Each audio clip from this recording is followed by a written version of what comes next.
y qué creéis que os ha hecho, os ha marcado un antes y un después dentro de ese desarrollo. ¿Cuál fue algunos de los puntos de inflexión en los que podáis pensar en vuestra evolución como desarrolladores y desarrolladoras?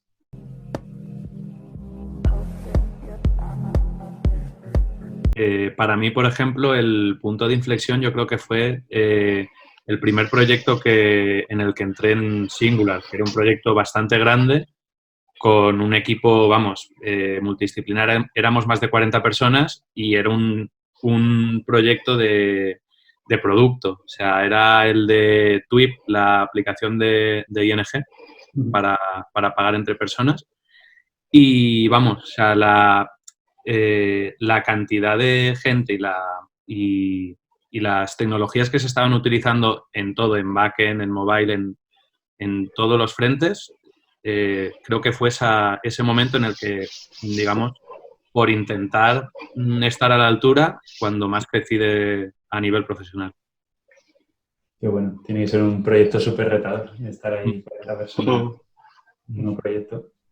Genial, sí, la verdad es que así es cuando más se aprende. Normalmente dicen que cuando eres el más listo de la sala, entonces estás donde no debes.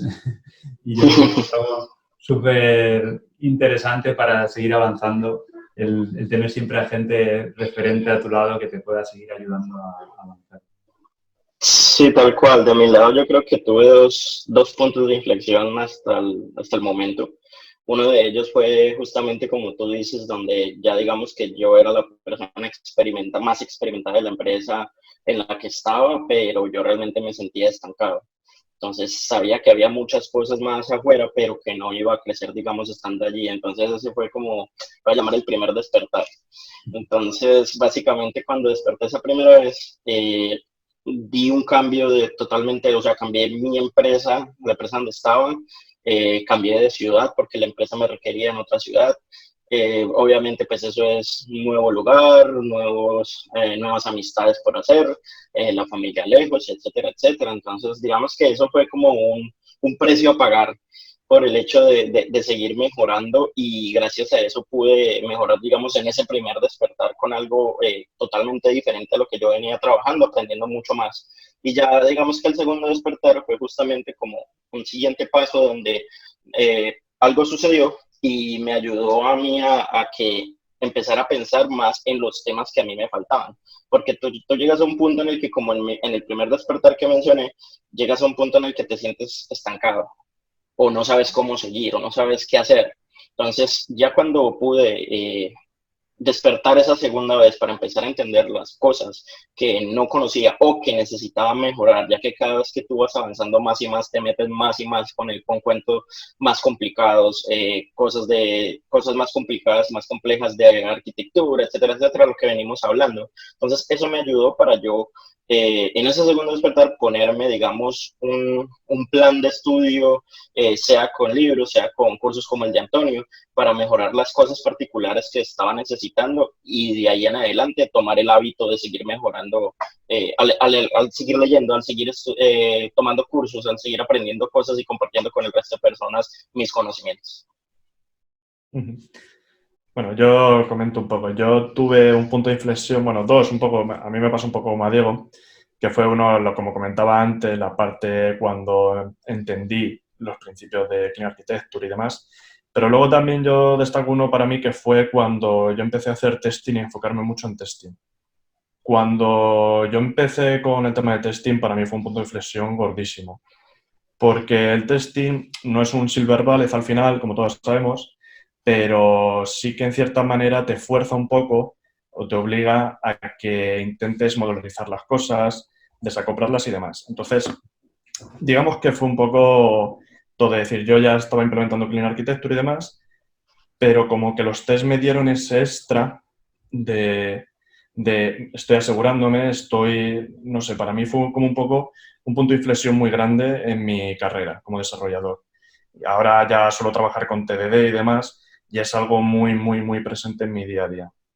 Entonces, creo que igual que aparte de Clean Architecture, la parte de testing me dio como ese extra para lo que ya me da de por sí Clean Architecture y Solid, que es el tema de que si eliminó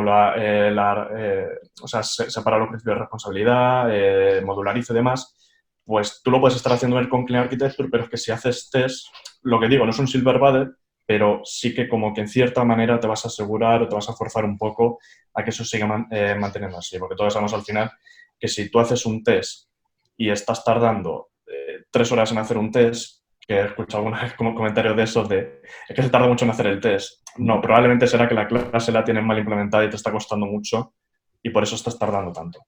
Entonces yo creo que es un poco eso. Yo creo que para mí fue un punto muy, muy grande de inflexión. Y es algo ahora que, ya digo, lo intento instruir en todos los equipos que trabajo, con todo el mundo que trabajo y yo por mi parte lo aplico en el día a día. Qué bueno. Sí, totalmente. Es un punto vital porque incluso lo que tú dices, aunque Clean Architecture creas que la estás aplicando bien, hasta que no intentas hacer test sobre ello, no es cuando te das cuenta realmente si te has olvidado algún punto o si algo que creías que estaba bien desacoplado no lo está. De hecho, por eso a veces el TDD funciona bien, porque como hacer las cosas al revés, ya el código un poco espontáneamente se crea de la forma adecuada. Al final estás haciendo el test lo más rápido que puedes, porque lo escribes directamente y luego es el código el que se acopla a la estructura del test. Y entonces, pues muchas veces también ayuda mucho esa mentalidad. Así que totalmente de acuerdo con ese despertar.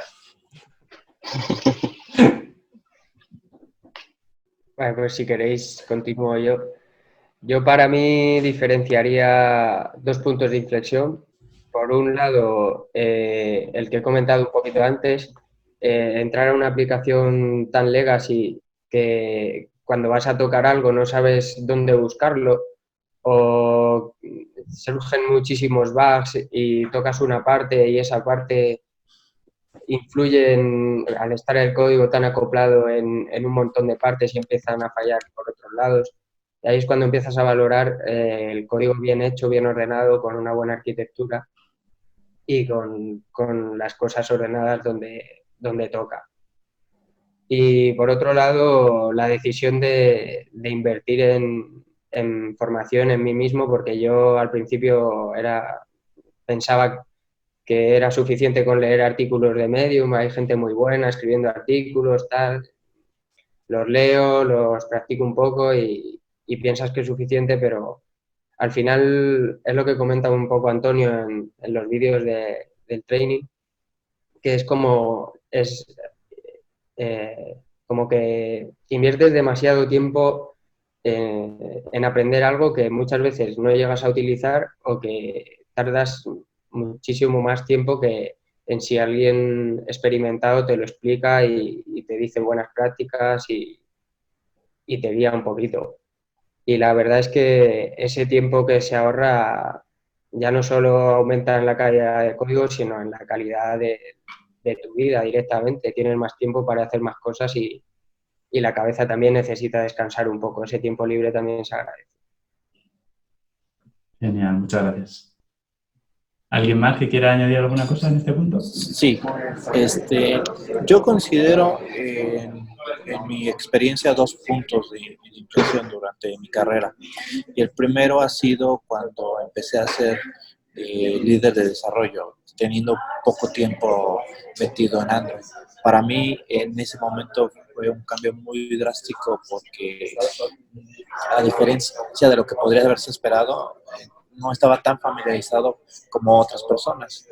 Entonces fue ahí realmente algo que me hizo pues darme una sacudida y decir, ¿sabes qué? Te tienes que actualizar, tienes que estar pues preparado. Es verdad, a lo mejor en ese momento no sabes todo, no tienes que ser un gurú para ser un líder, pero sí es importante que entiendas lo que está pasando. Y lo que me ha pasado es que cuando he vuelto a Medictor, la primera vez que estuve desarrollando iOS, y cuando he vuelto a desarrollar Android, que la arquitectura es la misma para las 2 aplicaciones, me he dado cuenta del progreso que había hecho y de todo lo que ahora entendía que la primera vez pues veía pero no acababa de pillar.